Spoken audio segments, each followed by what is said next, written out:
My name is Shiv Kumar. Namaste, Rajiv ji. My question is, our society does a reasonable job of preparing children with traditional aspects of stories from our heritage, etc., shlokas, etc.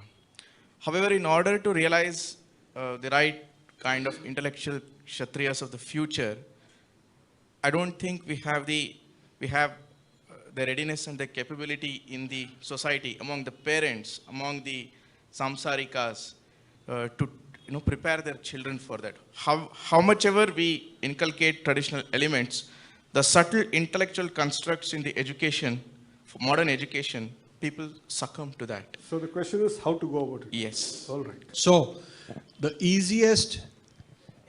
first wave of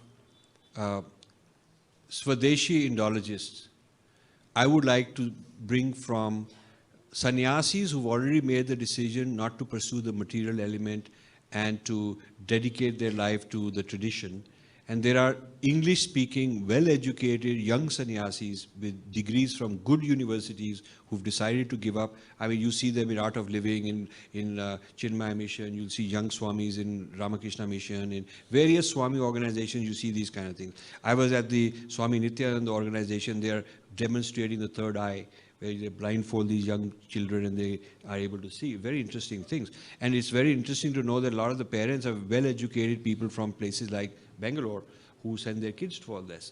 So there is a certain community of well-educated young Indians who are sending their kids to learn in pathshalas.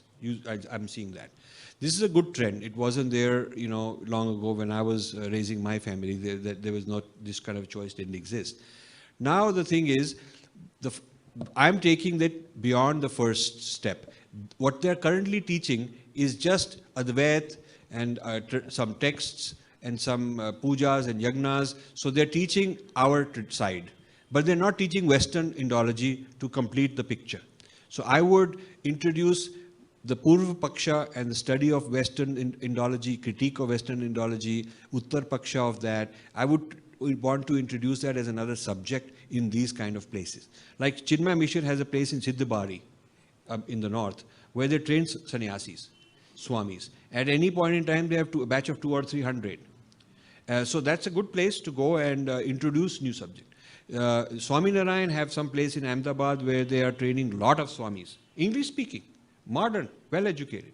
So I would, if I had the resources, I would start a collaboration with such people where some kind of an Indological university could be set up with all of them involved so that we become the specialist in this discipline.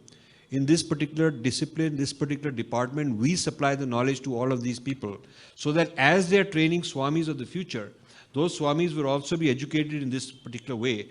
They will not just be saying, I can tell you about my tradition, but I really don't want to talk about others. That sort of thing.